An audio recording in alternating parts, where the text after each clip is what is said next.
La principale information donc à retenir de cette rencontre avec le président de la transition et les partenaires sociaux, c'est la mise en place d'un fonds de guerre pour soutenir l'effort de guerre élaboré donc à travers le gouvernement.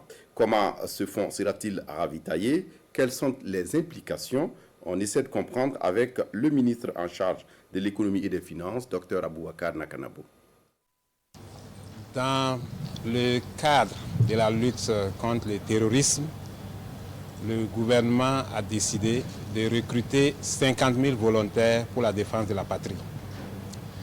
Et ces 50 000 volontaires pour la défense de la patrie, le chef d'État l'a annoncé, ils seront payés à 60 000 par mois et par volontaire.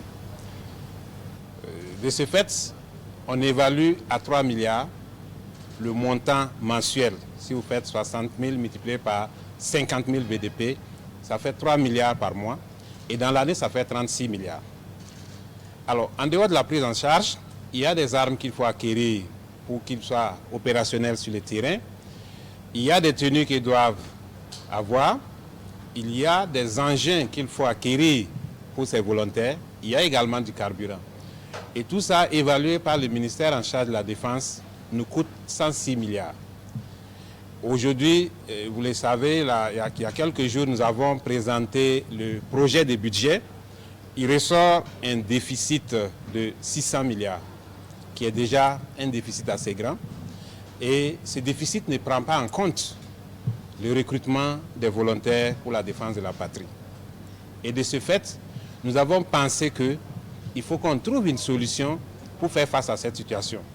Parce que même si la guerre est coûteuse, il faut forcément qu'on la fasse dans la mesure où c'est cette quiétude qui va ressortir de la situation qui nous permettra de pouvoir continuer à exercer chacun dans son domaine.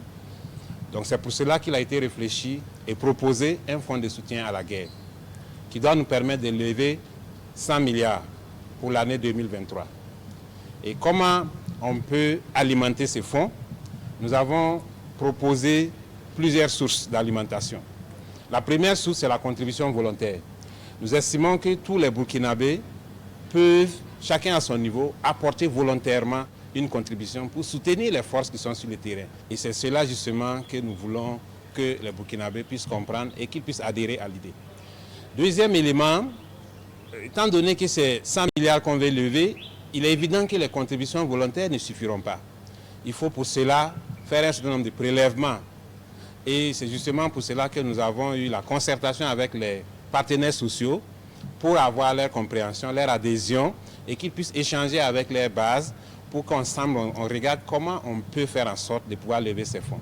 Donc il y a l'idée d'un prélèvement de 1% sur le salaire net des travailleurs pour accompagner cette lutte. Et quand je parle des travailleurs, je parle de tous les travailleurs, et y compris les honorables députés qui sont à l'Assemblée, donc sur les indemnités de session. Alors, à côté de ces prélèvements, nous avons également des taxes sur la consommation de certains produits qu'on peut considérer comme produits de grande consommation, mais en excluant les produits de première nécessité. Donc, les produits concernés, c'est la boisson, le tabac, la connexion Internet, la parfumerie et les produits de la cosmétique. Et enfin, nous avons estimé que pour qu'on puisse lever les 100 milliards attendus, il faut que nous puissions apporter la contribution de certains fonds qui existent actuellement. Notamment, il y a un fonds au niveau de l'ARCEP. Il y a également la Loterie nationale du Burkina qui peut contribuer. Il y a le Fonds minier de développement local qui peut également contribuer à alimenter ce fonds. Il est important que toutes les conditions soient réunies pour qu'il y ait une transparence totale dans la gestion. Et le chef de l'État nous a instruit de tout faire pour que dans la gestion, que ce soit la collecte ou que ce soit la dépense, qu'il y ait une transparence totale. Et pour cela, nous avons voulu que dans le comité de gestion, qu'il y ait les organisations syndicales, qu'il y ait le réseau national de lutte anticorruption et qu'il y ait également l'autorité supérieure de contrôle d'État.